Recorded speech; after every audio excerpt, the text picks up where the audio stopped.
Salve, salve, gente boa do meu Brasil varonil! Como é que você tá, hein? Seguinte, ó, a Polícia Federal hoje botou pra quebrar, hein? Ela indiciou policiais rodoviários federais, por conta daquela história das blitz no dia da eleição, lembra? Lá em 2022, então. A investigação dessa história chegou ao fim, você vai ficar surpreso com o resultado. E tem mais, hein? A Polícia Federal, inclusive, está cortando na própria carne. A PF está indiciando, além de policiais rodoviários federais, está indiciando policiais federais também. Gente da própria instituição. Vou te contar isso e também vou te contar que tem um primo do Carluxo, famoso até, sobrinho do Bolsonaro, que já está ali, ó, encaminhadinho para a cadeia por causa do 8 de janeiro, por causa da tentativa de golpe de Estado. Vou te contar quem é e o que está rolando. Também, quem podia imaginar que quando você tira do poder um negacionista da vacina, o cidadão começa a se vacinar mais? Quem imaginava, né?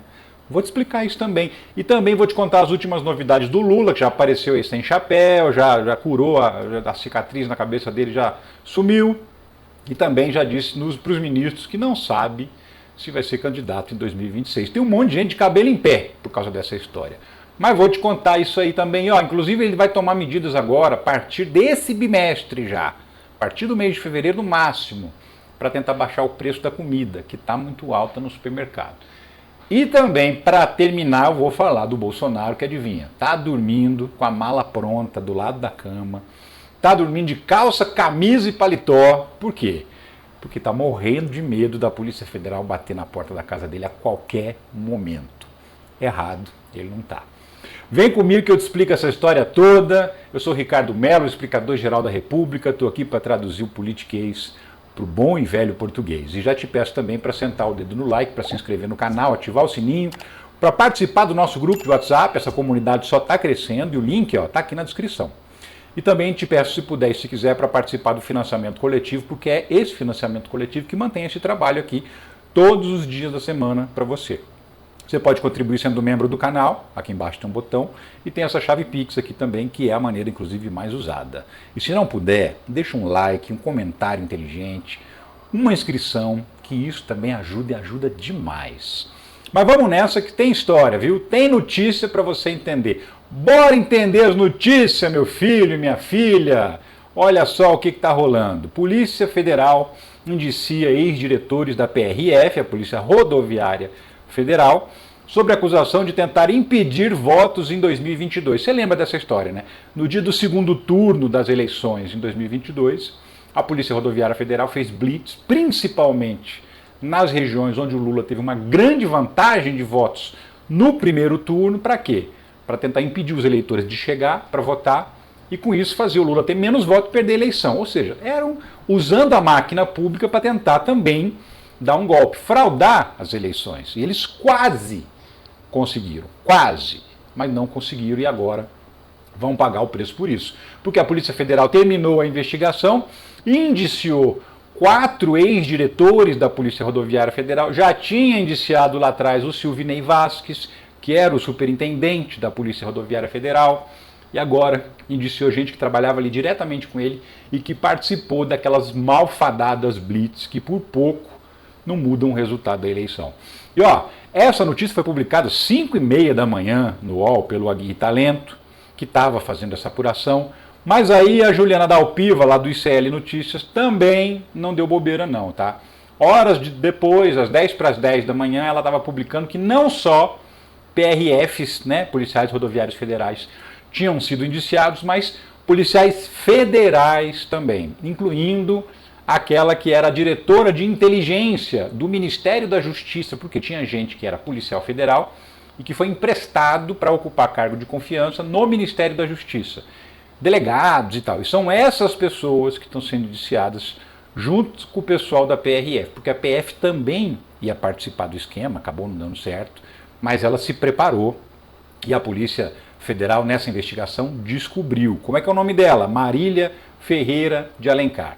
Ela era, assim, super bolsonarista, ocupando um cargo de Estado, não um cargo de governo, ou seja, um cargo que tem que ser neutro, mas ela não foi, não.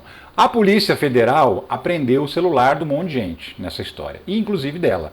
E aí encontrou mensagens assim, absurdamente comprometedoras, tá? A Polícia Federal indiciou Anderson Torres, que é o ex-ministro da Justiça, e outros 4 delegados da própria Polícia Federal que estavam cedidos ao Ministério da Justiça durante o governo Bolsonaro, na conclusão do inquérito de uso da PRF, para tentar impedir que eleitores chegassem às zonas eleitorais para votação no segundo turno da eleição de 2022. Aí pegaram lá o celular dessa mulher, que era diretora de inteligência do Ministério da Justiça. O que é uma diretora de inteligência? É aquela pessoa que trabalha com dados, com números, com estatísticas, que recebe informações de investigações sigilosas, que trabalha na obtenção de dados que vão ajudar a investigação. Então, assim, você vai entender por que a diretoria de inteligência da PF estava envolvida nessa história nas próximas telas. Mas vamos lá. No celular dela, olha as mensagens que a Polícia Federal encontrou. Uma delas ela dizia assim: Belfor Roxo, o prefeito é vermelho. Precisamos reforçar a Polícia Federal. Bota a Polícia Federal lá para tentar impedir as pessoas de votar. É isso que ela está dizendo. Depois ela vem, menos 25 mil votos no Nine, que é o jeito que eles chamavam o Lula. Começou com o Deltan Dallagnol essa história. Agora vai ser por pouquíssimo para qualquer lado. Ela está falando do resultado da eleição. Por isso é tão importante PRF ir para as ruas e PF também. Ou seja, precisamos fazer as blitz porque a eleição está apertada, a gente tem que garantir a vitória. Então essas mensagens assim altamente comprometedoras foram encontradas no celular dela. Além disso, a polícia encontrou muito mais coisa. Mas vamos relembrar essa história, que é o seguinte: na véspera da eleição, no dia 29 de outubro de 2022, já havia uma previsão de que a Polícia Rodoviária Federal estava armando essas blitz, no Nordeste principalmente. Já tinha essa notícia. Então aí o que aconteceu? Alexandre de Moraes era o presidente do Tribunal Superior Eleitoral, o Xandão. E o que ele fez? Já na véspera, ele fez uma determinação. Moraes veta qualquer ação da PRF sobre transporte público no segundo turno. Então assim, um dia antes da eleição, Xandão já baixou lá um despacho dizendo: vocês nem se atrevam a tentar impedir os eleitores de chegar na urna. Vocês estão proibidos de fazer blitz, ação contra o transporte público, contra o pessoal que está transportando eleitor. E aí o que aconteceu? Veio o dia seguinte, começou a votação no Brasil inteiro, 8 horas da manhã, e aí, horário de Brasília, e aí a Polícia Rodoviária Federal ignorou o Xandão. Nem aí. Eleições 2022. Polícia Rodoviária Federal faz blitz no Nordeste e na ponte Rio-Niterói. Veja vídeos. E aí tá aqui, ó, fotografia da blitz. Ó. Essa aqui, blitz da Polícia Rodoviária Federal contraria determinação do TSE. Tá aqui, tá dizendo isso na legenda, né? E aí começou, eu lembro muito bem desse dia, porque a gente viu que a máquina pública estava sendo usada para tentar interferir na eleição. E aí ao longo do dia, nas redes sociais começou a bombar vídeos e histórias de pessoas que estavam indo votar e não conseguiam chegar porque a polícia estava parando todo mundo. E muita gente que tinha algum probleminha que nem saiu de casa com medo de ser parado pela polícia e não conseguir votar. E aí, o que Xandão fez a partir de então? Ainda ali no meio do dia, Xandão determinou uma outra ordem falando o seguinte: eu quero agora que o Silvinei Vasquez explique por que vocês estão fazendo blitz se eu já mandei não fazer. E mais, se não parar imediatamente, eu vou prender o superintendente da Polícia Rodoviária Federal. Determinação do Xandão. Aí o que aconteceu? A partir dessa segunda ameaça, a PRF começou a parar com as blitz. E aí só então muitos eleitores conseguiram chegar nas urnas para votar, como eu disse, principalmente lá no Nordeste. Lembra que eu te falei, nas próximas telas você vai entender o que a diretoria de inteligência tem a ver com isso? Então, mapa com concentração de eleitores de Lula foi utilizado em reunião sobre blitz da PRF. De acordo com a Polícia Federal, a imagem foi encontrada em celular de auxiliar do então ministro da Justiça, Anderson Torres. E aí está aqui, essa fotografia aqui, ó, é a imagem que foi encontrada. Um mapa, tá vendo os pontinhos vermelhos ali no Nordeste, ó? Concentração maior ou igual a 75% para o Lula. Então, assim, localidades nordestinas em que o Lula teve mais de 75% dos votos no primeiro turno, a Polícia Rodoviária Federal foi fazer blitz nesses lugares no segundo turno para impedir que os eleitores chegassem à sessão de votação. E aí, assim, teve blitz no Brasil inteiro? Teve blitz no Brasil inteiro, mas assim, um pouquinho assim no Sudeste, um pouquinho assim no Sul, um pouquinho assim no centro-oeste, um pouquinho assim no norte, um tantão assim no nordeste, que é o reduto eleitoral do Lula. E isso foi medido pela própria Polícia Rodoviária Federal, que informou a Justiça, e também foi verificado pela Justiça Eleitoral. Blitz eleitoral. PRF pagou mais agentes de folga em sedes onde Lula venceu. Sim, para fazer essas blitz, teve que tirar policiais que não estavam trabalhando naquele dia. Teve que chamar os caras da folga, ó, vem trabalhar, que tem uma operação especial. E adivinha, tem que pagar, né? Tem que pagar a diária, tem que pagar a alimentação desse policial que está lá no dia de folga e vai trabalhar. E você não imagina que lá nas regiões, aquelas que eu mostrei no mapa anterior, em que o Lula venceu com mais de 70%, 75% dos votos, foi justamente nessas regiões onde mais foram convocados policiais de folga para trabalhar. Pois é, isso é muito fácil, né? É público, é fácil você pegar a escala e descobrir o que fizeram. Mas eles tinham tanta certeza da impunidade, eles tinham tanta certeza que ia dar certo, que eles se arriscaram e se deram mal. Pelo menos metade das operações da PRF hoje ocorreram no Nordeste. Essa notícia também é do dia da eleição. Então você pensa, o Nordeste é uma região que vive 20 e poucos por cento da população brasileira. Só que se você pegar todas as blitz que foram realizadas pela PRF, metade, para ser mais preciso, 49,5%, metade foi realizada lá no Nordeste. Então, por aí você tem uma ideia de como foi tudo realmente muito bem esquematizado e armado para interferir nas eleições. O Bolsonaro tinha que ganhar de qualquer jeito para eles, roubando, inclusive. E aí, óbvio que a Polícia Rodoviária Federal não ia ficar impune, por quê? Porque a Justiça Eleitoral também entrou na parada. Não o Xandão, a Justiça Eleitoral das regiões onde a Polícia Rodoviária Federal estava fazendo blitz. Então, durante a investigação, a Polícia Federal perguntou para a Justiça Eleitoral. Teve, de fato, interferência na eleição? Eles chegaram a conseguir atrapalhar os eleitores? E aí, a Justiça Eleitoral do Rio Grande do Norte, uma das regiões afetadas, respondeu: sim, houve interferência no segundo turno. De que maneira? Então, eu te explico. Aqui foi feito um relatório e mostra a medida em que as pessoas foram chegando para votar. Então, assim, na parte da manhã até meio-dia e pouco, tinha votado 38% dos eleitores. É um número muito abaixo da média nessas regiões. O que a Justiça Eleitoral fez? Tem lá um mapa de eleições passadas que mostram como é o comportamento do eleitor. Que a maioria vota de manhã, que a maioria vota na hora do almoço, ou vota à tarde. Isso é sabido, porque tem um histórico de eleições. Então, a Justiça Eleitoral pegou uma sessão em que ela sabia que a maioria dos eleitores costumam votar de manhã e olhou como é que foi a votação de manhã. E aí ela percebeu, um monte de gente não apareceu. Não veio votar de manhã. Aí quando foi no período da tarde, o Alexandre de Moraes deu essa segunda determinação ameaçando prender o Sidney Vasquez e só então a Polícia Rodoviária Federal parou com as blitz. O que aconteceu nessas sessões? Nas últimas 2 horas, 1h30 mais ou menos de votação, chega todo mundo na sessão para votar. Todo mundo atrasado, forma fila, aquela correria e tal. Por quê? Porque o pessoal estava preso nas blitz ou nem tinha saído de casa com medo das blitz. Então, ficou aferido, medido que a Polícia Rodoviária Federal realmente interferiu na eleição. E ela só não conseguiu impedir as pessoas de votar porque no meio do dia da votação, a Justiça Eleitoral, no caso o Xandão, determinou que eles tinham que parar com as blitz. Então deu tempo. Mas mesmo tendo dado tempo para muita gente, ficou claro pelo comportamento do eleitor que interferiu sim. Porque quase que as pessoas não chegaram a tempo. E também não dá para saber quantas pessoas nem saíram de casa, resolveram não arriscar e não foram votar. Muita gente pode ter vivido essa situação.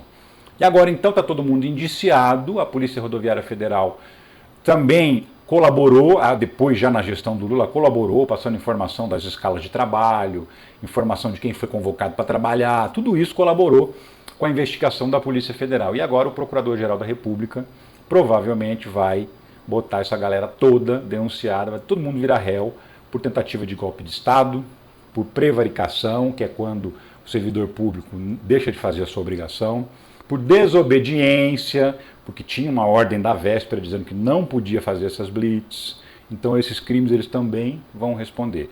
E tem um crime específico que é especificamente tentar impedir o eleitor de votar. Também é crime. Eu não vou lembrar agora o nome exatamente como é que está escrito na lei, mas impedir o eleitor, criar dificuldade para o eleitor votar, também é crime. Então são 4 crimes que eles vão responder. E provavelmente vão pegar uma cana dura também. É isso, nada fica sem consequência. Pode demorar um pouquinho, a gente já está em 2025, né?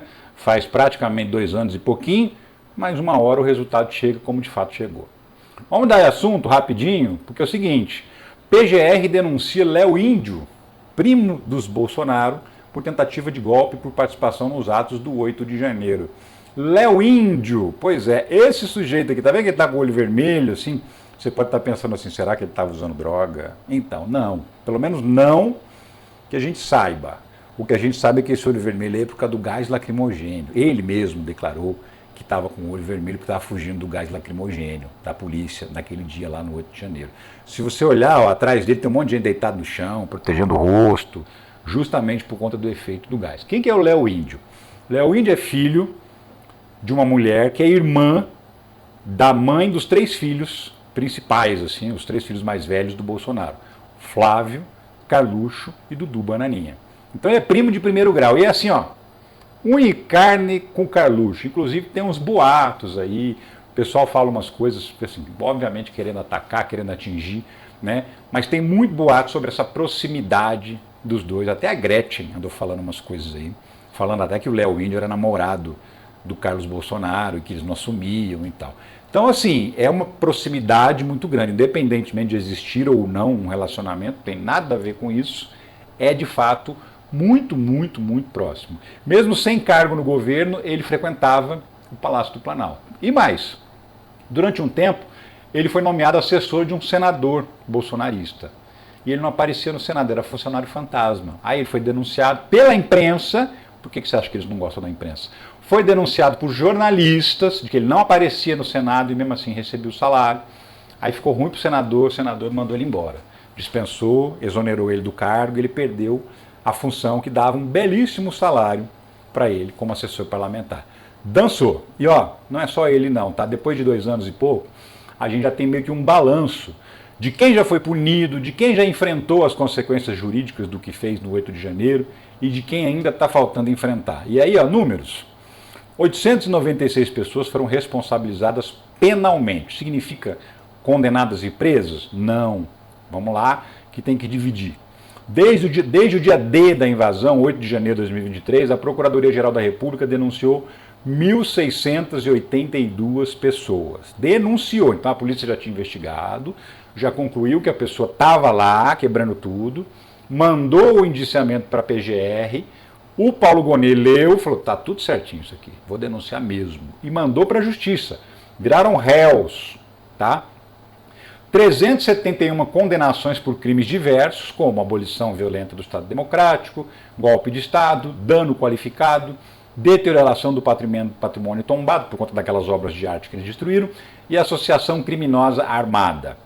527 acordos de não persecução penal. O que é isso? É gente que confessou realmente, eu estava lá, eu assumo que eu cometi crime, eu fui um imbecil mesmo, um idiota, caí na lábia desses bandidos e quando eu vi eu estava lá, estou arrependido. Essas pessoas também, principalmente aquelas que não cometeram crimes graves, assim, que não invadiram os palácios e quebraram tudo, mas ficaram ali fora, que bateram boca ou enfrentaram a polícia, mas que não cometeram atos assim mais graves, como aquele cara do relógio, como aquele outro que furou um quadro todo do Di Cavalcante, essas coisas todas.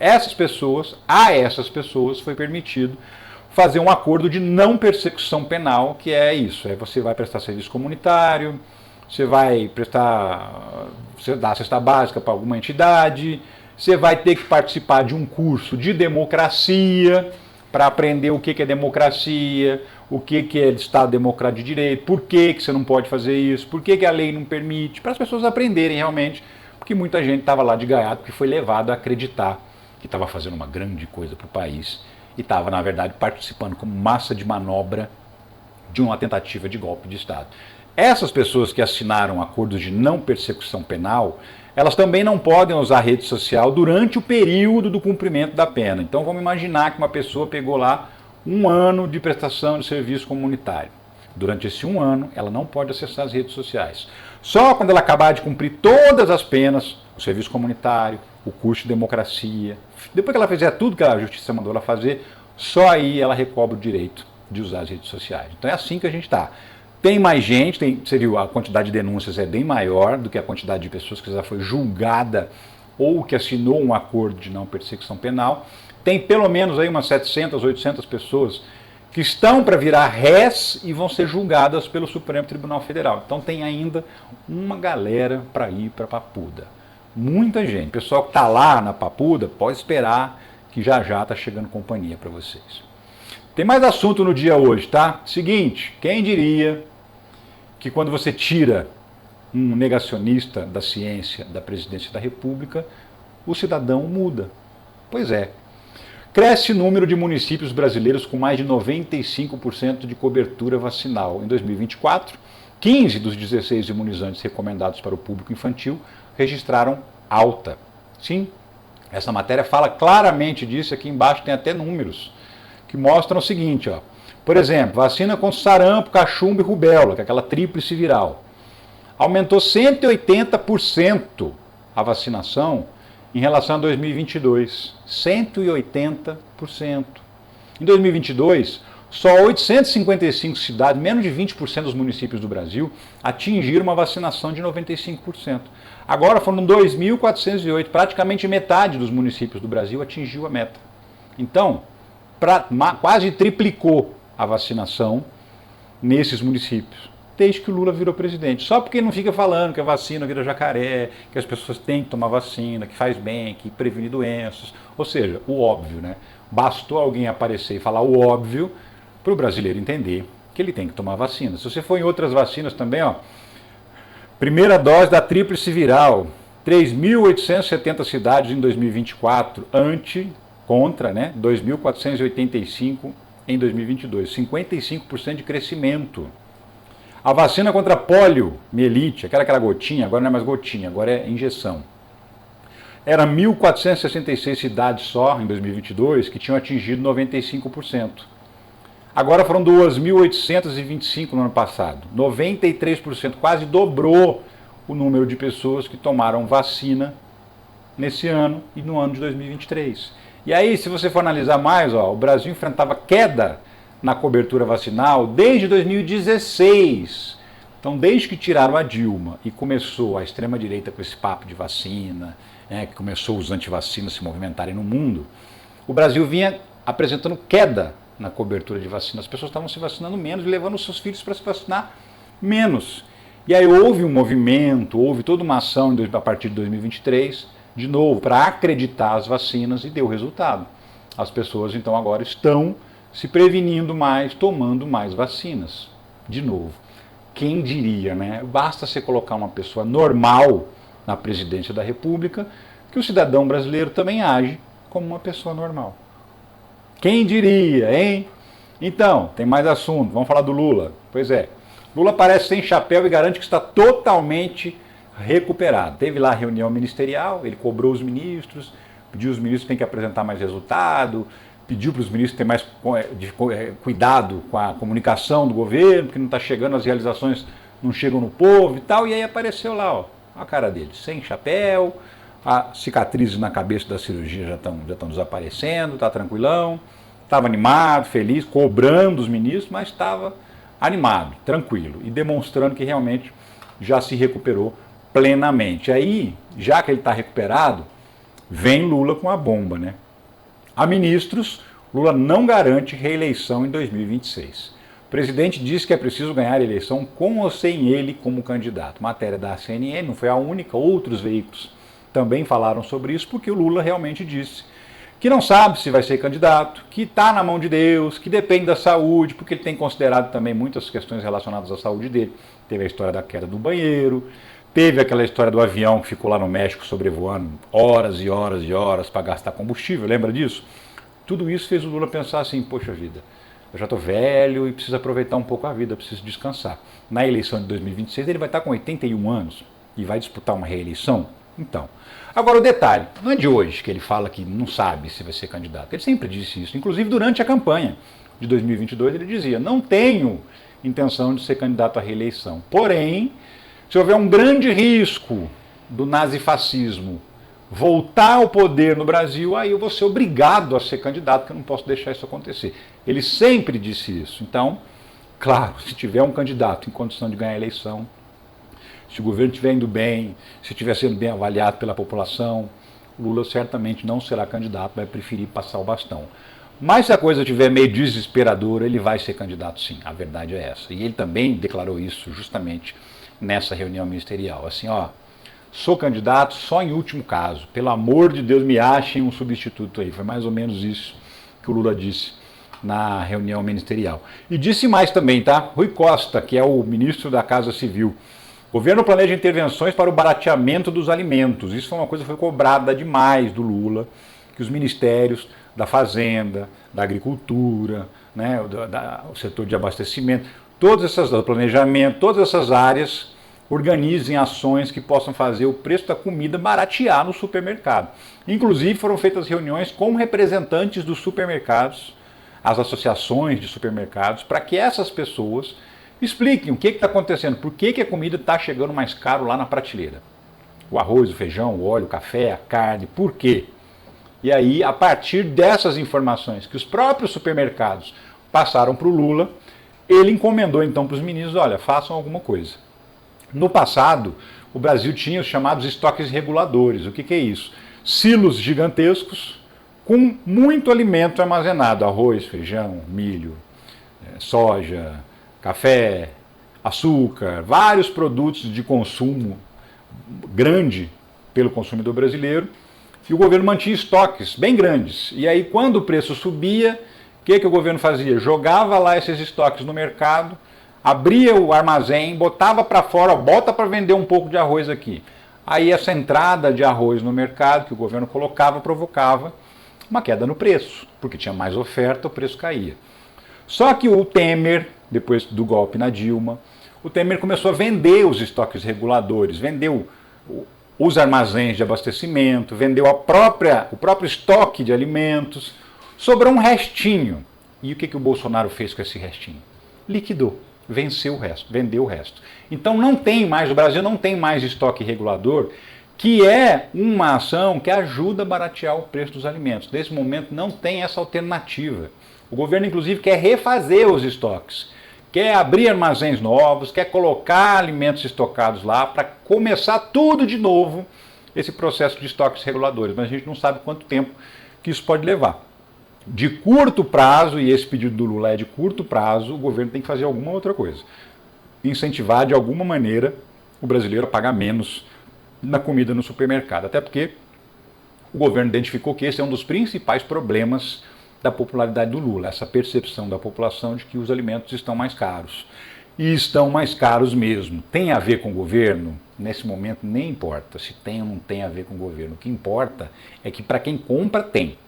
Ele está convencido de que tem. Então, mesmo que não seja culpa do governo, o governo tem que fazer alguma coisa porque ele está levando a culpa. E aí ele precisa resolver essa questão. Então podemos esperar aí, segundo o Rui Costa, ainda nesse bimestre, ou seja, entre janeiro e fevereiro, o governo deve apresentar alguma medida importante para baratear o preço da comida no supermercado. Vamos aguardar e quando surgir essas medidas, quando forem anunciadas, eu comento aqui também. E para encerrar, eu tenho que te lembrar que Jair Bolsonaro, como eu falei agora há pouco, está dormindo com a mala do lado da cama, está dormindo de terno, gravata e calça. Por quê? Porque a Polícia Federal pode bater na casa dele às 6 horas da manhã, a qualquer momento, né? Acordo todos os dias com a sensação da PF na porta, diz Bolsonaro. Em entrevista, o ex-presidente confessou ter medo da prisão. Ele deu uma entrevista para uma rádio bolsonarista, que inclusive ficou famosa quando virou bolsonarista, que passou a ser ouvida pelos bolsonaristas, então ele sempre dá entrevista para essa rádio. Aí ele falou, não tem acusação nenhuma contra mim, mas mesmo assim eu estou ameaçado de ser preso. Imagina se tivesse, né, com a quantidade de prova que a Polícia Federal encontrou contra o Bolsonaro. Mas enfim, ele chora, não mama, né? No caso ele vai chorar e não vai mamar do mesmo jeito, mesmo chorando.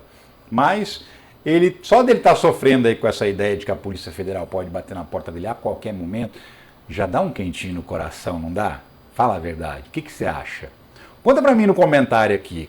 Qual é a sua sensação ao saber que o Bolsonaro está dormindo com o olho aberto, um fechado, com medo da Polícia Federal bater na casa dele a qualquer momento, e ele já nem dorme de cueca mais, justamente para não ser acordado de cueca pela polícia. Deve estar dormindo de roupa completa, do jeitinho que ele vai para a cadeia quando a polícia chegar lá. Bolsonaro, vá sentindo essa sensação, porque de fato é isso que vai acontecer com você.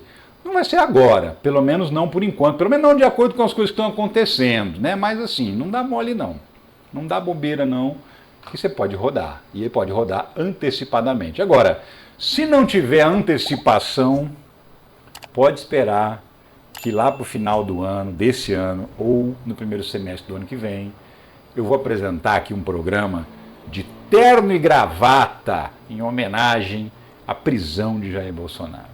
Pode contar, promessa é dívida. Eu fico por aqui, mas eu volto a qualquer momento com outras notícias sobre a política brasileira e internacional. Um abraço para você. Tchau.